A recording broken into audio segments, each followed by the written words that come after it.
జగన్ అష్టదిగ్బంధం అట. స్పీకర్గా అయ్యన్న, డిప్యూటీ స్పీకర్గా రఘురామ. నియామకం వెనక చంద్రబాబు చాణక్యం. వారిద్దరూ వైసీపీ హయాంలో ప్రత్యక్ష బాధితులు. ఇప్పుడు అసెంబ్లీకి వెళితే వారిని అధ్యక్ష అని సంబోధించాలి. అనూహ్య సంకట స్థితిలో వైసీపీ అధినేత. సీఎం నిర్ణయాలతో ఫ్యాన్ పార్టీలో తీవ్ర ఉక్కపోత.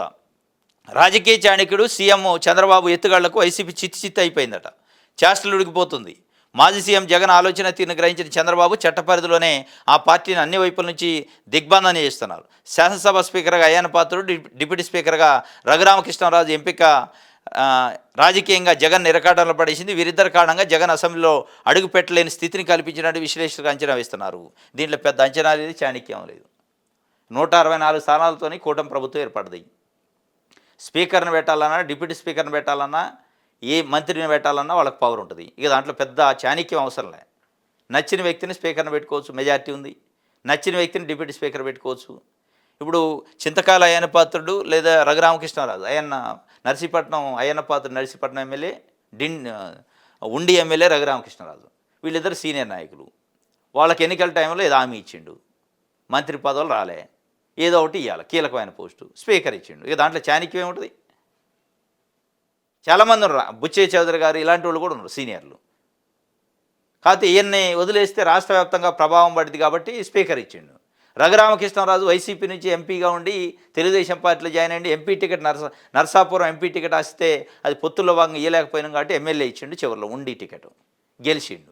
గెలిచాక మంత్రి పదవి ఆశించిండు. నేను ఎంపీ అడిగి తీయలేదు కాబట్టి మంత్రి పదవి ఇవ్వలేకపోయారు. డిప్యూటీ స్పీకర్ ఇచ్చిండు. ఇక దీనికి చాణక్యం, దాంట్లో పెద్ద ఇది అష్టదిగ్బంధం ఏముంటుంది అందులో దిగ్బంధం?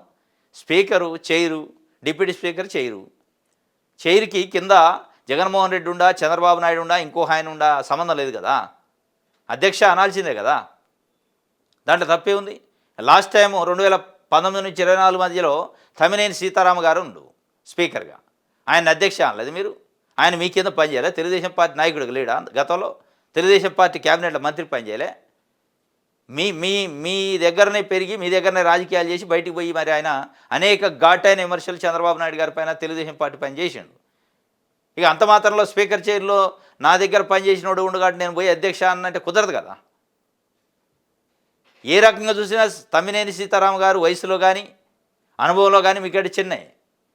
మీ మీ మీ సారథ్యంలో పనిచేసిండు. ఇవాళ జగన్మోహన్ రెడ్డి గారు వయసు రీత్యా కానీ అయ్యన్న పాత్రుడు సీనియరు, రఘురామకృష్ణరాజు వయసు రీత్యా పెద్దోళ్ళు. ఏం అధ్యక్ష అంటే తప్పే ఉంది? అది కాదు విషయం.